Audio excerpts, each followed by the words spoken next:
jueves pasado el cristianismo celebró la ascensión del Señor.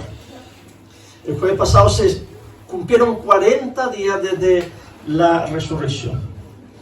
Quizás a algunos de ustedes les parecerá curioso que estemos como rememorando estas fechas, porque en el mundo cristiano es muy raro que el día de la ascensión se celebre, por ejemplo. En Europa sí se hace, es más común, pero no es día feriado acá en América, en ninguna parte. Y ustedes han notado que hemos estado siguiendo desde Navidad lo que se llama el calendario cristiano.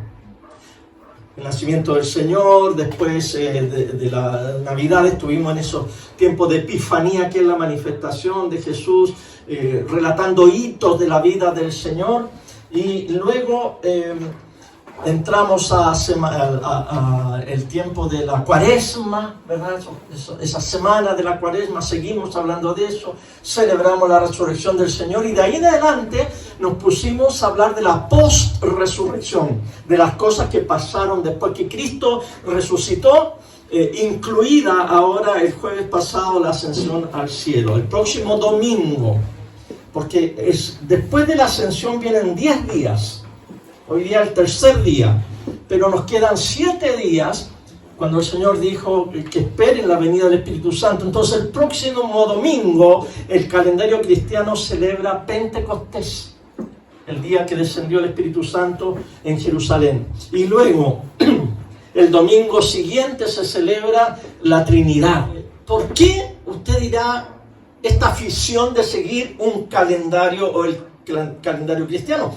Por la razón de que es una manera creativa de contar cada año, todos los años, la historia maravillosa de nuestro Señor Jesús. Ponemos atención al calendario cristiano porque el calendario cristiano le pone atención a Jesús. Y todo lo que sea Jesús, yo ahí estoy. Jesús se apareció por 40 días hablando del reino de Dios. Su tema, cuando andaba apareciéndose con sus apóstoles, donde sea, era el reino de Dios. Así que les voy a pedir que se ponga de pie, porque vamos a leer ahora la Escritura en Hechos capítulo 1, del versículo 6 al 11, donde se relata su ascensión. Los apóstoles estaban reunidos con Jesús y le preguntaron: Señor, ¿le vas a devolver ahora el reino a Israel? Acuérdense, preocupados del reino. Preocupados del reino, el mensaje de Jesús, el reino. Jesús les contestó: el Padre es el único que tiene la autoridad de decidir las horas o las fechas. A ustedes no les corresponde saberlo, pero cuando el Espíritu Santo venga sobre ustedes, próximo domingo, que lo vamos a celebrar, cuando el Espíritu Santo venga sobre ustedes, recibirán poder. Serán mis testigos en Jerusalén, en toda Judea, en Samaria y en todo el mundo. Después de decir esto, Jesús fue llevado al cielo. Mientras ellos lo miraban, una nube lo tapó y no lo volvieron a ver. Estando todavía con la vista fija en el cielo, 2 hombres vestidos de blanco aparecieron junto a ellos y les dijeron: Galileos, ¿por qué se quedan mirando al cielo? Este mismo Jesús, que ha sido llevado al cielo, volverá de la misma manera que lo han visto irse. Amén. Amén, hermanos, esta es palabra de Dios. Amén. Y oramos, Señor, para que tu Espíritu, Señor, grabe aquí en las tablitas de nuestro corazón el mensaje que tú quieres para nosotros. En el nombre de Jesús. Amén. Amén. Siéntese, por favor. Jesús sube en una nube. Generalmente pensamos que Jesús subió y se fue. Jesús desapareció. Es la manera en que el Señor partió de este mundo, y a veces lo confundimos como con Superman, cuando sale así, wow, quedamos todos asombrados. Pero esto tiene matices mucho más profundos. De hecho, el libro de Daniel nos cuenta que en visiones Daniel ve a uno semejante al Hijo del Hombre que es llevado por las nubes ante el anciano de días. Ahí está una de las imágenes. Pero en vez de pensar, bueno, el jueves pasado nomás se celebró que Cristo ya cumplió sus 40 días aquí y se fue. Momentito, la pregunta es, ¿Y a qué se fue? ¿Qué subió a hacer Jesús? Subió al cielo, dice el credo de los apóstoles, y está sentado a la diestra de Dios Padre. Es mejor que usted y yo pensemos, cuando pensemos en la ascensión, que pensemos en un ascenso, no tanto en ascensión, sino un ascenso. ¿Qué es un ascenso? Cuando usted, bueno, en inglés yo estaba usando la palabra promoción. En inglés se usa promotion, cuando usted está, no sé, pues está de obrero y lo ponen de supervisor, o está de supervisor y lo ponen de gerente. Promoción. Pero también en español promoción tiene que ver más con propaganda, con no sé, vender algo, promoverlo o una oferta. Pero la palabra más correcta en español es ascenso. Cuando usted en su trabajo lo ascienden de puesto, o en el ejército lo ascienden de grado. Aquí Jesús, cuando usted piense que es tomado en una nube y es llevado, es ascendido de posición. ¿Por qué? Porque Él hizo la kenosis, que le estuve explicando el otro día yo en los 5 minutos. Él descendió. Y para ascender, hay que descender. Todo lo que baja, sube. Jesús bajó, Jesús estuvo con nosotros y luego Él asciende, es ascendido, es promovido. Ahora, en tiempo de pandemia, el otro día estuve en la casa de mis queridos Angie y Luis, ¿verdad? Y Luis está trabajando desde la casa. Yo podría haber dicho en los tiempos que está feliz, ¿no? Ahí en la casa, no tiene que andar en el metro, no lo empuja, no pasa frío, no baja escalera, no sube escalera, está ahí en la casa con su computadora, trabaja. Yo podría decir, Luis fue ascendido a trabajar en su casa. Amén. Está contento, es fresco. Ya, podríamos decir que la tierra está llena de pandemia y Jesús fue ascendido para trabajar desde su oficina en el cielo. ¿Y qué está haciendo? Está trabajando, está ascendido, tiene un puesto y tiene un nombre que es sobre todo nombre. Así que pensemos en eso. Jesús, al irse en una nube, no es que ya se fue nomás y pobrecito, nosotros ahora nos queda nomás el Espíritu Santo y estamos esperando a Jesús. No. Jesús fue ascendido al lugar más alto de autoridad y está ascendido para trabajar en su escritorio celestial y está como comandante. Está haciendo cosas, está expandiendo su reino y se está preparando su venida. Así que recordemos esto, se le dio a Jesús el ascenso final. ¿Por qué? Porque Él estaba, acuérdense cuando Él oraba, decía, Padre, la gloria que yo tuve contigo antes, ¿verdad? Y yo voy a ti, así como estaba en el principio, yo voy a ti. Él anticipaba esto porque en un momento de la historia Jesús descendió en el vientre de una virgen, se encarnó, se hizo uno con nosotros, el Logos, como dice Juan 1. Por eso que celebramos la Navidad. Luego hizo su ministerio aquí en la tierra y siguió descendiendo. Y entró la pasión. La pasión es su flagelo, su tortura, todo lo que sufrió y su crucifixión para salvarnos. Y ahí es que celebramos Semana Santa. Pero luego, no solo eso, Él murió. Y al morir Él desciende aún más al lugar más bajo que puede existir, la muerte misma. Y desciende a la muerte, pero al tercer día resucitó de entre los muertos. La resurrección es su primer paso en este ascenso que Dios le ha dado. Y luego, después de 40 días, asciende al cielo. Ahora, Jesús está escondido de nuestros ojos. Una nube lo ocultó. Pero Él está trabajando desde su casa. Esta semana, la meditación del Evangelio esta semana está en Juan 17. Ese es el Evangelio de esta semana. Y el Salmo de esta semana es el que leímos hoy. Juan 17, 20 y 26. El Señor, antes de morir, antes de ir a la cruz, Él oró por sus discípulos y en su oración dijo, pero no ruego solamente por estos, o sea, por los 11, porque uno ya se había ido a traicionarlo. No ruego solamente por estos, sino también por los que han de creer en mí por la palabra de ellos. ¿Quiénes son esos? aquí están, nosotros, los que habíamos de creer por el mensaje apostólico. Ya, y entonces, ¿qué ruega? ¿Verdad? Porque dice, pero no ruego solamente por los 11, sino que por ellos, para que todos sean uno. Amén. La unidad, que el Señor ora por nosotros, como tú, oh Padre, en mí y yo en ti. Y no son dos, no algunos, son tres, Padre, Hijo, Espíritu Santo. No, son uno. A ver, explícame, no te lo voy a explicar. El misterio, un solo Dios en tres personas. Ahora, la única explicación que yo doy es el amor. Cuando uno es uno con otra persona, por ejemplo los matrimonios, es una sola carne. Están tan unidos que son uno. El Padre, el Hijo y el Espíritu Santo se aman tanto, se quieren tanto, se comunican tanto, bailan ellos una danza cósmica de amor, que cuando uno los mira es uno, pero son tres. Y así dice Jesús, como ese amor que me une a ti, Padre, así también ellos, ¿verdad?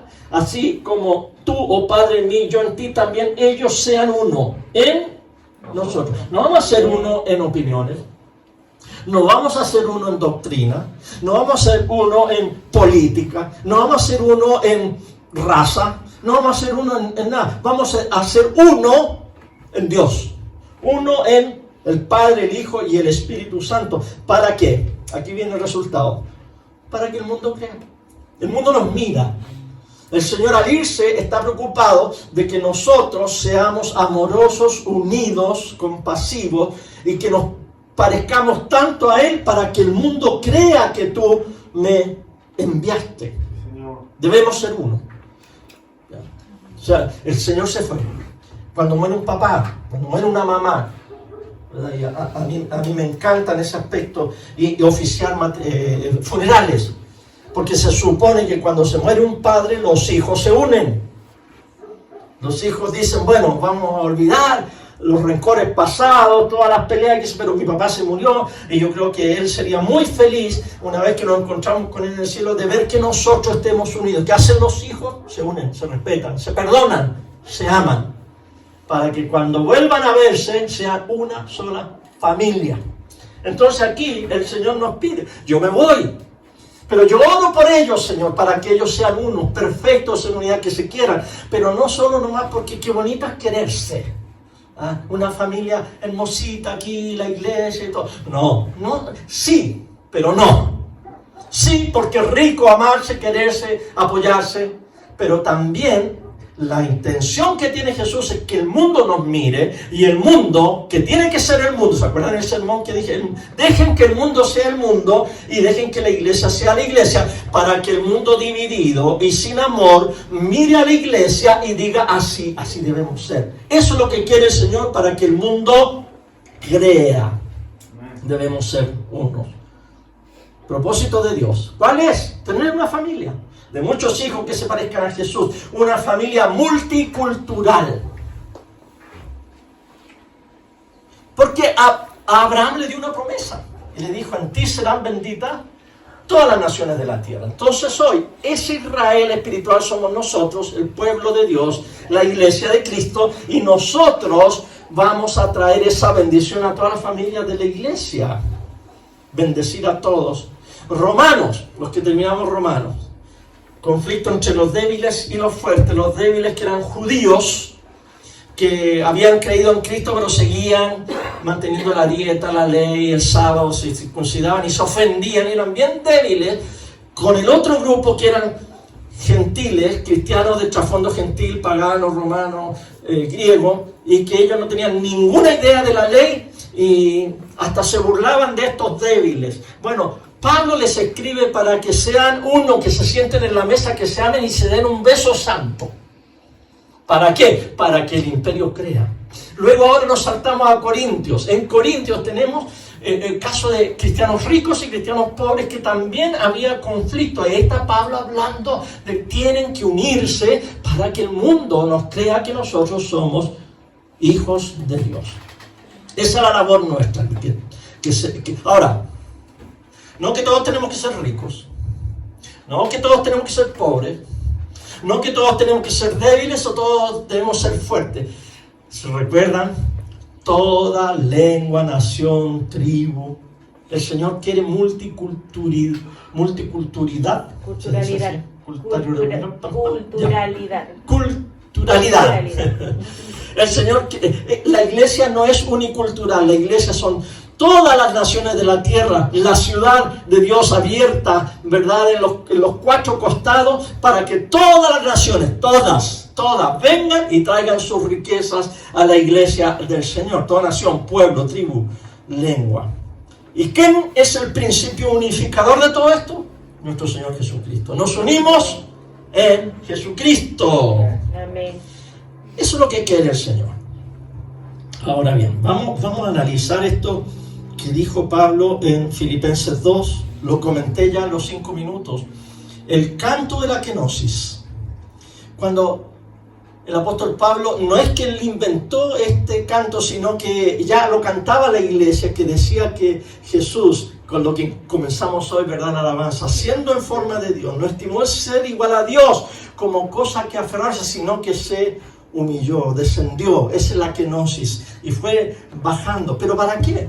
Para que al final, cuando tocara fondo, que es la muerte y muerte de cruz, y fuera hasta los infiernos, a el Hades, entonces Dios lo exaltó hasta lo sumo y le dio un nombre que es sobre todo nombre. En esa vuelta y en ese ascenso que el Señor hace, Él se declara Señor.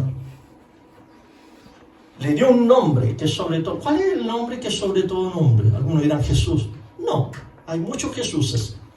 Cristo. No, porque Cristo no es un nombre, es un adjetivo que significa ungido.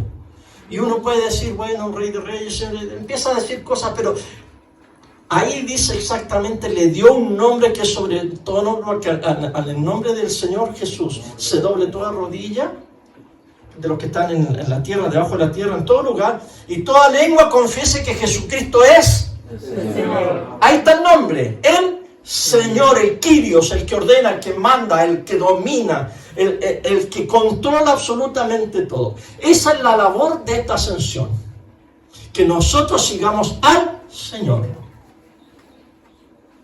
¿Verdad que algunos dicen, sí, pero Él es mi Salvador, y puro Salvador, y Señor, sálvame y sálvame? Él salva, pero Él es el Señor.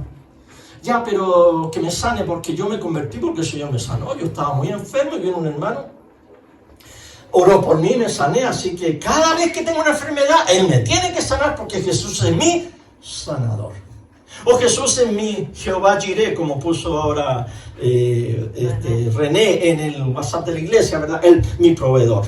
Si yo tengo necesidad, Él me provee. Sí, Jesús provee, Jesús salva, Jesús sana, pero Jesús sobre todas las cosas no es proveedor, no es sanador, sino que Jesús es Señor. Y eso significa que Él manda, que Él ordena y que es el Rey de Reyes y Señor de Señores. Amén. Así con cuidado con el evangelio que está siguiendo. El evangelio, el verdadero evangelio es proclamar a Jesús como Señor, como el que manda en nuestra vida. ¿Qué es lo que Él nos manda? Que seamos una familia, una nación, un pueblo, y los demás crean que Él nos ha mandado. Para eso, Jesús, al ascender como Señor, tiene que derrotar a los dioses de este mundo. No sé si se fijaron en el Salmo que leímos, hay una parte que dice que Él derrota a los dioses. Sí. En el Imperio Romano había un mundo politeísta. Ay, qué bien, están bien atentos, gracias. Politeísta, un mundo muchos dioses. Ahora no, porque uno dice, hemos avanzado, ¿verdad? Ahora somos civilizados. Esperen un momentito, antes de decir eso, porque se van a dar cuenta que no. Los dioses más populares en aquel tiempo eran Mamón, con doble M, aquí se lo anoté, Mamón, Afrodita y Marte, en el Imperio Romano. Mamón era el dios, pero este era un dios medio diabólico de la avaricia, del dinero. Afrodita era la diosa del amor. Y Marte, el dios de la guerra y de la violencia. Y cuando Cristo vino, derrotó a todos los dioses de este mundo. Pero es como, a ver, ¿qué ejemplo le pongo? La bancarrota. Aquí en Chile está entrando esta ley de la bancarrota. No es muy, en Estados Unidos es mucho más común, mucho más, la economía es mucho más abierta. Cuando uno le va mal y tiene deudas, uno se acoge a la bancarrota y luego el gobierno te ampara y te ordena reorganizar tus deudas, algunas te las perdona y luego te meten a un curso donde te enseñan cómo manejar tus finanzas y luego te perdonan, pero a la vez te dan la oportunidad de reiniciar tu crédito. Bueno, estos dioses entraron en bancarrota cuando Cristo vino y los derrotó. Pero estos frescos se reorganizaron y ahora han surgido, pero con otro root, con otra identidad.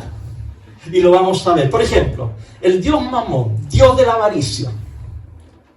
A este dios hoy en día no lo adoramos como a Mamón, no le prendemos velitas, ¿verdad? Pero a él lo adoramos cuando ponemos el esfuerzo de buscar a él más que al reino de Dios. No es, ahora, el dinero, la economía, no es mala, inherentemente no es mala. Como dijo el apóstol Pablo, el amor al dinero es la raíz de todo mal. El amor a Mamón es la raíz de todos los males. Entonces el dinero en sí no es malo, pero la avaricia lo es. La avaricia, querer tener más y más. Y Jesús dijo, la vida del hombre, la vida de la mujer no consiste en la cantidad de bienes que posee. Cuando tú estás ocupado en formarte una situación económica, cuando tú estás más preocupado de comprarte una casa, de ahorrar, de comprarte un autito, cuando tú estás más preocupado de pagar un viaje, no quiero hablar de nadie aquí. Cuando tú estás, porque todos viajamos, ¿verdad? Cuando tú estás más preocupado de ciertas cosas materiales y te olvidas de Dios y del reino, y para ser más específico, te olvidas de tu diezmo y de tu ofrenda y de ayudar a la misericordia y a la canasta y a la construcción. Porque tengo que pagar tal cuota, porque estoy ahorrando para la casa, porque no tengo tiempo de ir porque estoy trabajando. Cuando uno se va por ese camino, es que yo no soy idólatra. ¿Cómo que no? Claro, no estás adorando una estatua de Mamón, pero estás yendo por el camino de la avaricia para ti primero y después, si sobra algo, es para el Señor. El Señor sabe que tú necesitas cosas. El Señor sabe que yo necesito ropa, comida, movilización, ya sea vehículo. El Señor sabe todas mis cosas. Miren las aves del cielo, miren las flores del campo, que ayer les mandé fotos, ¿verdad? De acá, de los no se preocupan de nada, pero el Señor las hermosea. Entonces, lo que el Señor quiere, primero, que busquemos primeramente el reino de Dios y su justicia, y todas las demás cosas nos serán añadidas. Amén. Y así salimos de la adoración al Dios Mamón. Y así nos ponemos al día con las cosas de Dios, en nuestros diezmos, en nuestras ofrendas y en nuestros compromisos con la iglesia. La segunda diosa es la diosa Afrodita. Afrodita también se llama Venus. Afrodita en griego y Venus en la mitología romana, o al revés, no sé. Bueno, es la diosa de la belleza, la sensualidad y el amor, pero no cualquier amor, es la diosa del amor erótico. ¿Cuándo la adoramos? Como cristianos, hay muchos cristianos adorando a Afrodita, pero no le dice Afrodita, le pone otros nombres, ¿no? Ahí vea usted, la adoramos cuando dejamos que los deseos sexuales determinen lo que es bueno o malo. Cuando yo me planto y digo, mi verdad, lo que yo siento, lo que yo hago, esto es lo que yo decido hacer y punto, sin considerar qué es lo que Dios dice que es bueno o es malo. Estamos estudiando Corintios, me parece que esta clase, la del martes, habla acerca del divorcio, la prostitución, las inmoralidades sexuales, porque en la iglesia de Corinto, muchos bautizados en el nombre de Jesús, pero estaban viviendo una vida desordenada, porque estaban tan influenciados. Ya saben ustedes que Corinto era una ciudad muy idólatra, tenía los templos allí. De hecho, había una montañita, y arriba de esa montañita había un templo para la diosa Afrodita o Venus, que era prostitución sagrada. En ese templo habían cuartitos, y había monjas, pero al revés. Eran mujeres que se rapaban la cabeza, se vestían provocativamente y en la noche bajaban del templo al pueblo, a la ciudad, y buscaban clientes. Y el cliente se iba con la prostituta al cerrito este, se metía en uno de esos cuartos, tenían sexo en honor a la diosa y era un sexo sagrado. Y el dinero que este hombre pagaba a la prostituta era una ofrenda a la diosa. A ese punto se llegaba. Y muchos cristianos decían, bueno, ¿qué tiene? No tiene nada y además es cultural, todo el mundo lo hace. Se parece mucho a lo de hoy. Todo el mundo lo hace, sí. Pero los cristianos en la iglesia de Corinto, Pablo dijo, ustedes no. Ahora dirán algunas, no hay que, ¿te acuerdas la iglesia que decían que la mujer no se podía cortar el pelo? Y al contrario, el hombre no se podía dejar el pelo largo. Pero no sabía del contexto histórico, que lo vamos a ver en Corintios. El contexto era que las mujeres que se cortaban el pelo y se rapaban en Corinto eran las mujeres que hacían servicios de prostituta sagrada. Por eso que Pablo dijo que no las vayan a confundir, hermanitas, en la calle, porque se andan cortando el pelo y creen que ustedes son idólatras paganas. La adoramos cuando dejamos que nuestros propios deseos determinen nuestro camino ético o moral. ¿Cuál es el camino ético y moral para el cristiano? Un hombre y una mujer de por vida en el santo estado del matrimonio. Jesús dijo, y aquí vamos a de dónde viene esto, de afuera o de adentro. El Señor dijo, lo que tú comes no te contamina. ¿Se acuerdan que decían los fariseos que no se lavó las manos antes de comer, y ahora que los dientes, que esto? Jesús dice, no importa ni si te lavas las manos, no te las lavas, y no importa qué comes, si comes pescado, si comes chancho, si comes lo que sea, porque todo lo que entra al cuerpo al final se tira por la letrina. Y Jesús dijo todo lo malo que la gente dice viene de su mente. Esto es lo que vuelve impuro a alguien. De la mente que sale, miren, los malos pensamientos, asesinatos, adulterios, pecados sexuales, robos, calumnias e insultos. Eso es lo que vuelve impuro a alguien. Por eso que el proverbio dice, guarda tu corazón porque de él mana la vida, fluye la vida. Si yo tengo un corazón limpio, tener ojos limpios, mente limpia, porque el Señor me habita de aquí adentro y de adentro hacia afuera yo puedo vivir una vida santa. Pero si dejo que los malos pensamientos y mi adoración a los dioses de este mundo gobierne mi corazón, no voy a poder seguir al Maestro. Cuando dejamos que nuestros deseos determinen nuestra ética, entonces despreciamos al Señor Jesús. Pero nosotros decimos no a la adoración sensual de Afrodita. Y el tercer dios es Marte. Marte gozaba de una enorme popularidad y era la deidad más adorada en Roma después de Júpiter. Tenía el segundo lugar. Júpiter era el más grande de los dioses. Y luego venía Marte. ¿Y quién era Marte? Marte era, y aquí lo saqué de la Wikipedia, el dios de la guerra, la virilidad masculina, la violencia, la pasión, la sexualidad, la valentía, patrón de los guerreros romanos del horror y victoria en las guerras. ¿No les parece un dios bastante popular?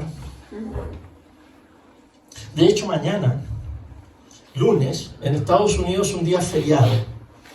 Y es el día de, ¿cómo se llama? De los caídos en la guerra. De los héroes caídos. Y es un feriado bastante... Incluso hoy domingo, hay iglesias que están aplaudiendo y... Estoy metiendo problemas, yo creo que si me escuchan este sermón en Estados Unidos. Aplaudiendo a los que son entrenados para matar y obviamente también entrenados para morir, que son los militares, ¿verdad? Los que han caído en la guerra, etc. Cuidado, Porque es una manera de glorificar la violencia, la guerra, la virilidad masculina. Aunque ahora con esta cuestión de la paridad también hay soldadas, pero a ellas no las vamos a mandar al frente, ¿no? Pero aquí los machos recios, eso vamos a mandar para sacar la mugre a los argentinos, a los bolivianos, a quien se venga a meter con nosotros. O vamos a mandar los militares para el sur para que saquen la mugre a los mapuches, ¿ya? Pero tienen que ser viriles, ¿ya? Violentos. Ese es el Dios Marte, el patrón de los guerreros romanos, del horror. Porque para que la guerra funcione, tiene que traer horror. El enemigo se tiene que asustar y se tiene que horrorizar, y vamos a usar las técnicas que podamos para meterle miedo. No vamos a venir aquí, oiga, ¿se rinden o no? Mire, que si no se rinden le voy a tirar 3 balazos. No, hay que hacer una técnica de amedrentar al enemigo. Este es el Dios Marte. ¿Cómo lo adoramos hoy? Lo adoramos en los ejércitos, en las guerras, en la fabricación de armas. Pero nosotros, usted y yo, ¿cómo adoramos a Dios? No, yo no soy militar, yo ni hice el servicio, dirá alguno, yo en eso yo no me meto porque yo soy, no me meto. Usted y yo también tenemos la manera de adorar al Dios de la violencia, al Dios de la guerra. Y aquí está. Cuando usted toma ventaja de los demás, cuando usted se aprovecha de los demás, cuando usted usa la violencia, cuando usted intimida a otro para lograr que el otro haga lo que usted quiere, usted está adorando al Dios Marte. A lo mejor no le pega a nadie, a lo mejor no le pega una cacheta, pero le pega un grito, una actitud, y lo presiona, manipula a la persona, o se hace la víctima, usted, y hasta en eso está adorando a Marte para que el otro cambie de opinión y le siga a usted el deseo que usted quiere lograr. Eso es cuando en pequeña escala, no estamos hablando de guerra grande, estamos hablando usted en su familia, con sus amigos, en su barrio, allí cuando usted forza a alguien, manipula a alguien, manipula a la gente para al final lograr que se haga lo que usted quiera. ¿Lo había pensado así usted? Usted que se creía tan hijo, hija de Dios. Por ahí también va la adoración al Dios Marte, al Dios de la violencia. Y Jesús dijo esto: ustedes saben que a los que gobiernan entre las naciones les gusta mostrar su poder. Espérese un ratito ahí, piense en algún presidente. Puede ser en este, o puede ser en el anterior, siga hasta cualquiera. Si no quiere meterse en problemas en Chile, piense en otros países. Piensa en Putin, que lo tenemos mucho en la mente, ¿verdad? Biden. Los que gobiernan entre las naciones les gusta mostrar su poder. Si no se calma, voy a sacar a los carabineros. Y si sigue molestando, saco a los militares. Está bien, queremos orden, ¿verdad? Pero Jesús dice, esto lo hacen los gobernantes de este mundo. A sus principales dirigentes les gusta ejercer su autoridad sobre la gente. Ya, eso es el mundo, ¿ok? ¿Y ustedes? Pero entre ustedes, dice el Señor, no debe ser así. Yo le subrayaría aquí. Entre ustedes, mis seguidores, no debería ser así. Más bien, el que quiera ser más importante entre ustedes debe hacerse su siervo. El que quiera ser el número 1 entre ustedes debe ser el esclavo de todo. No diga usted, pero eso es metafórico, eso no le busque las 5 patas al gato. El gato tiene 4 patas y son estas. El Señor dijo que entre nosotros no va a haber ese tipo de autoridad y de abuso que hay en el mundo. Entre ustedes no debe ser así. Ya no podemos adorar a Marte. Como seguidores de Jesús, que ascendió, que fue exaltado al trono del universo, debemos arrepentirnos de adorar al dinero, al sexo y a la violencia, al poder. Amén. Amén.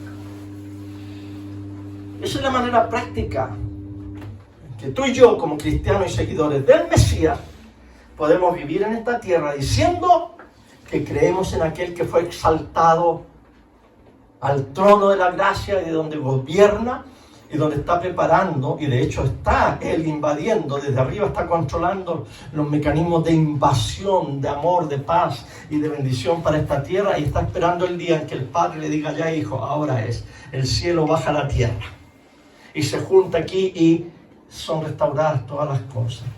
En el intertanto, si usted quiere honrar a ese Señor y Rey, usted y yo, lo que debemos hacer, en primer lugar, es arrepentirnos.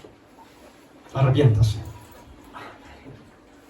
Piense en lo que yo acabo de decir, piense en Mamón, Afrodita y Marte. ¿En qué sentido usted debe arrepentirse de seguir a la avaricia, a sus propios deseos sensuales o al deseo de controlar y de poder?